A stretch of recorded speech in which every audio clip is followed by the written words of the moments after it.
Son las 7 de la mañana con 25 minutos. Como siempre, gracias. Renovamos nuestra gratitud con ustedes, amigas y amigos televidentes. Gracias por seguirnos en todo el territorio del Ecuador y a través de las redes sociales de Ecuador TV y Gama Visión desde cualquier parte del mundo. Pablo Zambrano, nuevo presidente de la Cámara de Industrias y Producción, se encuentra aquí. Gracias, usted se está estrenando en el cargo. Gracias por aceptar esta invitación. La ley de fomento productivo evidentemente es el tema de inicio de este diálogo y le pregunto, ¿cuál es su visión respecto de la contrapartida a toda esta enorme cantidad de beneficios que traslada la remisión tributaria incluida en esta ley a favor de los sectores productivos? ¿Qué en contrapartida van a hacer los sectores productivos en términos de inversión y de generación de empleo? Buenos días. Buenos días, Eduardo. Muchísimas gracias por la invitación. En efecto, primero un contexto general respecto a la ley. La ley responde al llamado que hizo el Gobierno Nacional el año anterior dentro del Consejo Consultivo, Productivo y Tributario para analizar al sector productivo nacional. 26 mesas se conformaron de trabajo para analizar cada uno de los sectores productivos del país, las necesidades apremiantes que tienen y como parte de esas conclusiones se da esta ley de fomento productivo. Eso como primer término. En segundo lugar, como su nombre lo indica, la ley lo que pretende es hacer un llamado a la inversión pública, a la inversión privada, perdón, ya que durante los 10 años del gobierno anterior la inversión pública copó la economía nacional. Y esto, sin lugar a dudas, no es sostenible. Por lo tanto, es el momento del sector privado, el presidente de la República así lo ha señalado, y los empresarios ecuatorianos están dispuestos precisamente a apoyar al país, a apostarle al país a través de medidas de confianza que se están generando, como lo es esta ley. Díganos de qué forma concreta, porque la ley es concretísima. O sea, usted dice la ley tenía como objetivo hacer un llamado a la inversión, pero es un llamado que nos cuesta 4.000 millones de dólares. Y digo, nos cuesta porque se refiere a los recursos en la esfera pública de la economía, los recursos de todos los ecuatorianos. Eso nos está costando este llamado. En contrapartida, de manera específica, ¿qué van a hacer los sectores económicos que reciben evidentemente este enorme estímulo, este enorme impulso para devolverlo en forma de inversión, de emprendimientos, de empleo? Sin lugar a dudas, lo que se ha hecho es, por parte de la Cámara de Industrias y Producción y por parte del sector productivo, identificar proyectos de inversión que se pueden ejecutar en los siguientes 3 años en el país.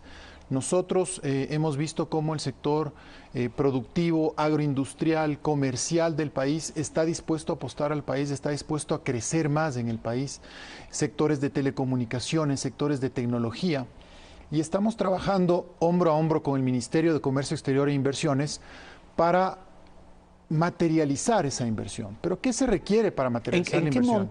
¿De qué montos estamos hablando? Estamos hablando de montos. Del Ministerio ha identificado 9.000 millones de dólares. En la Cámara de Industrias y Producción, los afiliados a la Cámara de Industrias y Producción, hemos identificado 4.000 millones de dólares. Entonces, es muy importante que estas inversiones se materialicen. Entonces, esa es la contraparte y la contrapartida que el sector privado está dando. Una precisión respecto a lo que usted mencionaba, Eduardo. Usted decía, la remisión le cuesta 4.000 millones de dólares al país. Esto no es así. Existen en este momento litigándose en el país o impugnados en el país 4.000 y pico, 4.300 millones de dólares por parte de sujetos tributarios al Estado. Pero estas determinaciones tributarias y estas obligaciones tributarias que están litigándose, ojo, no están han sido impugnadas. Son impugnadas y los ciudadanos, las empresas tenemos todo el derecho a impugnar una determinación. Pero también la impugnación puede ser una forma de dilación. Podría darse como una estrategia, pero yo también desde el punto de vista del sector privado puedo decir que los 10 años anteriores la administración tributaria determinó y estableció una serie de normas, cambiaban reglamentos, es decir, había una serie de inconsistencias que motivaron estas determinaciones. Entonces, no están en firme esos 4.000 millones de dólares. Eso es muy importante que la ciudadanía lo conozca. ¿Y la remisión qué pretende? La remisión pretende que el gobierno logre sanear algunas cuentas y no todas. Las mismas cifras que habla el gobierno es que el gobierno pretende recaudar 600 millones de dólares. Ojo, ecuatorianos, esto no es un canje de 4.000 por 600, no, señores. Solamente se identifican 600 millones de dólares porque no todas las personas se van a beneficiar o van a aplicar a la remisión. Mucho ojo también con esto. No solamente las empresas pueden aplicar a la remisión, sino los ciudadanos. Sí, en efecto. Multas de tránsito, pagos que se deban a empresas públicas, entre otras cosas. Entonces, esto es muy importante. Lo que se va a condonar, además, únicamente son intereses, multas y recargos. Por lo tanto, el capital está ahí y ese es el capital que... Y debe ser, obviamente, pagado.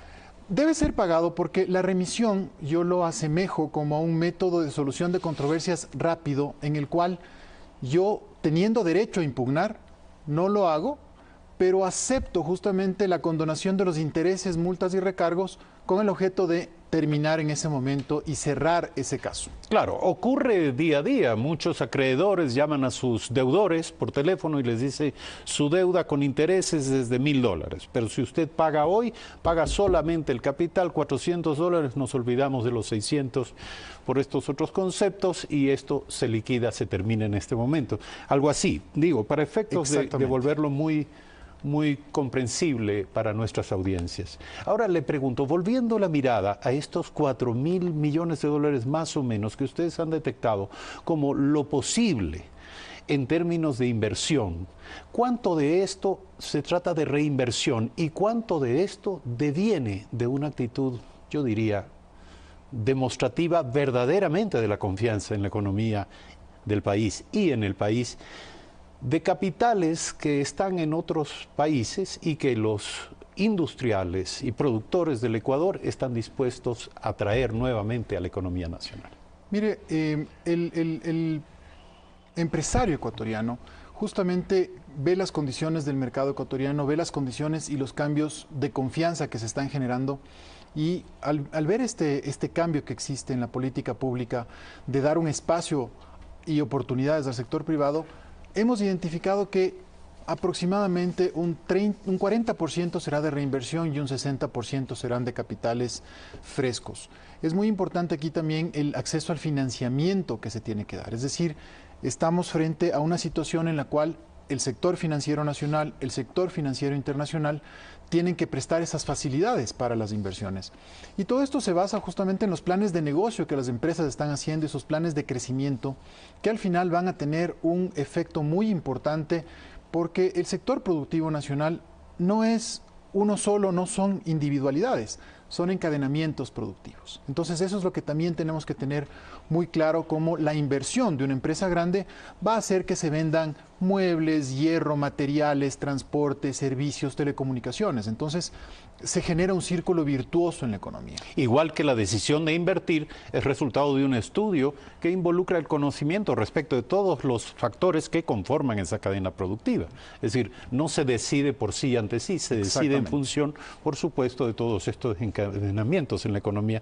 Yo le pregunto en qué medida todo esto va a recibir una influencia de lo que acaba de ocurrir en el país. Acaba de estar una misión del Fondo Monetario Internacional y ya el Fondo Monetario Internacional ha dado una opinión, un criterio preliminar sobre lo que encontró en el país, en el sentido de que hay conformidad respecto de la calidad de las cifras, de la transparencia de la información que se han llevado, que han logrado levantar en el curso de su estudio, de su examen que duró más o menos 10 días en el país.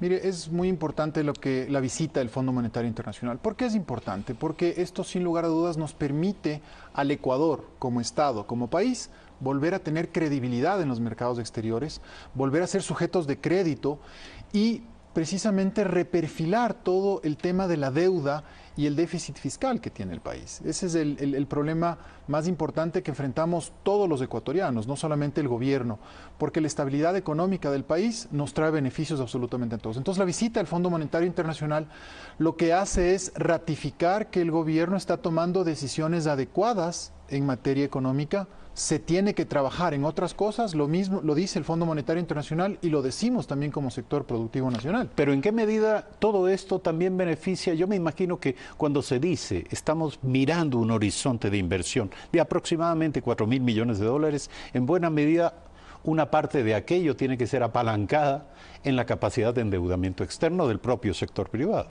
Sin duda, el sector privado obviamente tiene que tener una solvencia adecuada, tener un plan de negocios adecuado que le permita ser sujeto de crédito para poder realizar estas inversiones.